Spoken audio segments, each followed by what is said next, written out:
Okay, Kelly, I'd like to welcome you to Australia and thank you for coming out to Wodonga. How long have you been in Australia for? I've been in Australia just over a week, about Yep. 9-10 days, yep. Yep, and where have you been to so far on the trip? Stationary in Boomanumana. Took me a while to get that down. Been to Shepparton on the weekends. Epi down in Melbourne. So mainly in the south part, Victoria area, as well as South It's New good to South see Wales. you get out to the regional areas, and Yeah. I'd like to thank Mike for definitely giving us a call and inviting you up here. More than happy to have you out here. Thank you. Now, I just want to go a few questions. We just want to catch up, and when did you start to bowl? I started at the age of 6 Yep. in a Saturday morning league.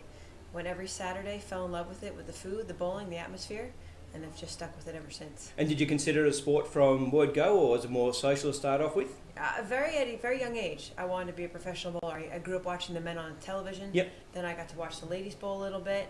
Went to college and bowled in college. So I knew at a very young age I wanted to be a professional bowler, but really made that goal a possibility when entering university. And you touched on the college bowling. The college bowling is massive over there at the moment. Yeah, we have so many international students from South America. Australia players have come over. Asia have sent so many of their younger girls and boys to come over to our schools and universities because it's a very competitive level. Over 200 schools have bowling in their universities. Yep. And they're gaining a lot of knowledge and experience. And for you as a bowler, it'd be great to see the sport worldwide starting to take back off again. It is. It was a little bit of a slump where it was kind of stagnant for a while, but with USBC really pushing the youth level of it, Yep. we're seeing it grow finally. Well, it's good to see money going and promotion going into the junior and youth level. Yes. With the PWBA now back in full swing, this year you've seen international winners from all around the world, plus the Americans.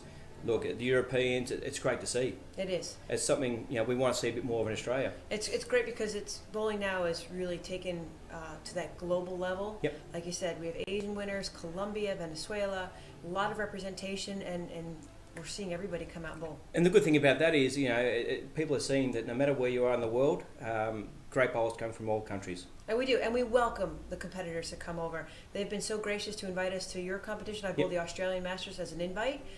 Asia, I bowled the Singapore Malaysia Open. So we have to share the love a little bit and open the doors for everybody. Which is great to see. If you want to be the best, you have to beat the best, and that's on the global level. Yeah, definitely. So what's your greatest highlight in the sport?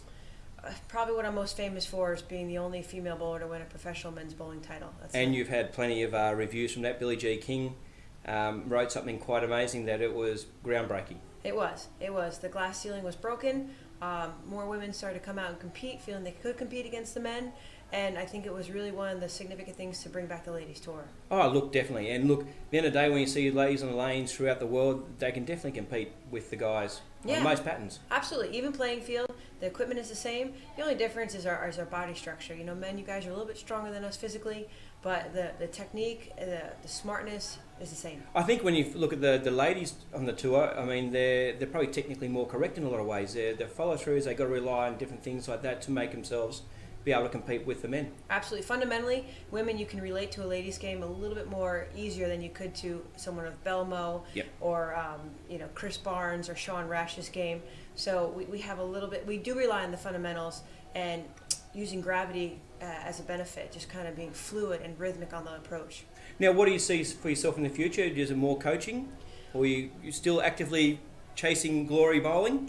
Bowling has opened so many doors for me. Yep. Now I get to commentate about it when I don't make the show. So physically and mentally, I still want to throw the ball until I no longer can physically do it, or if I don't find it fun anymore is when I'll stop. But I still, the titles I have, I don't have enough. Yep. I've had very much success in the past 2 years on the ladies tour. I've made a lot of shows, but haven't been in the winner's circle.